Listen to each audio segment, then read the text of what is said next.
What value am I trying to deliver, and what problem am I trying to solve?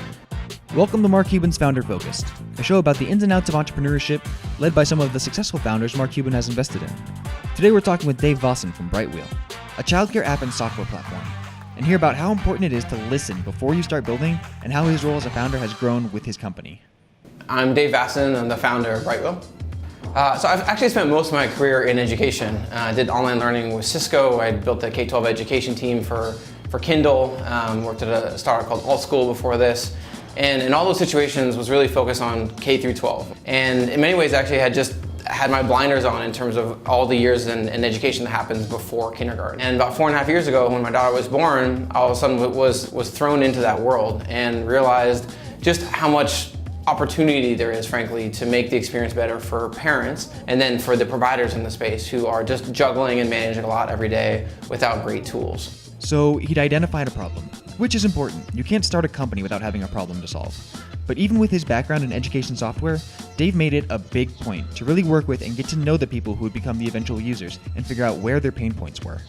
To me, finding an opportunity always starts with listening. And so I was going to childcare providers, literally trying to get my daughter in the conversation afterwards. I would listen to them, and we'd struck up a conversation about the challenges that they have. I realized pretty quickly that the experience was quite broken. It really started with just listening and understanding, and before ever thinking about, what could I sell, or what is the solution, or how do we build a company here? It was understanding what are the biggest pain points for the people here. And even once I started getting to the phase of building a product, it was building alongside them and trialing something with them and being willing to be wrong and ultimately just listening to the folks on the ground.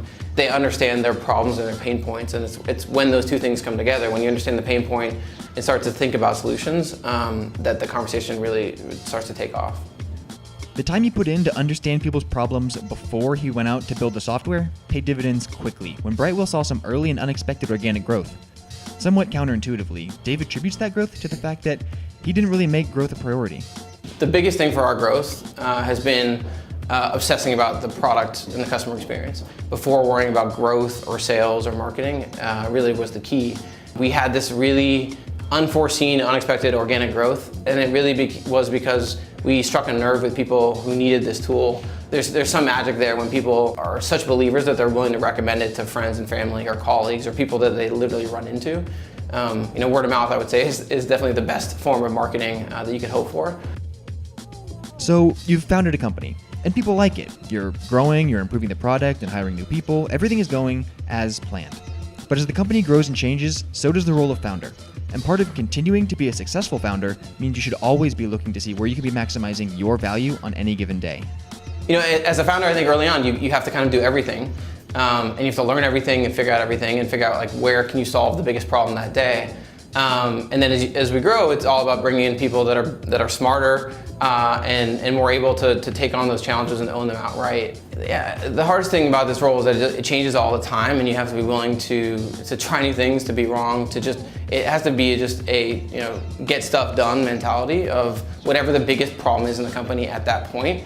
You're going to jump into it and solve it and move on to the next one and figure out where you can add value. So for me, it's really been about trying to understand where we as a company are in terms of our resources and figure out what role I should play in that, if any. So ultimately, it is all about delegation and understanding kind of where your value is as the company grows. I got some great advice early on that this role that I'm in is going to change every 3 months, every 6 months, and being able to kind of look around the corner and project what that might be is super important. And it takes, I think, a little bit of time, a little bit of reflection, a little bit of humility, but ultimately, it is in the rapid change of adding people and growing and everything, the role, a month or 2 out literally is not going to be the same.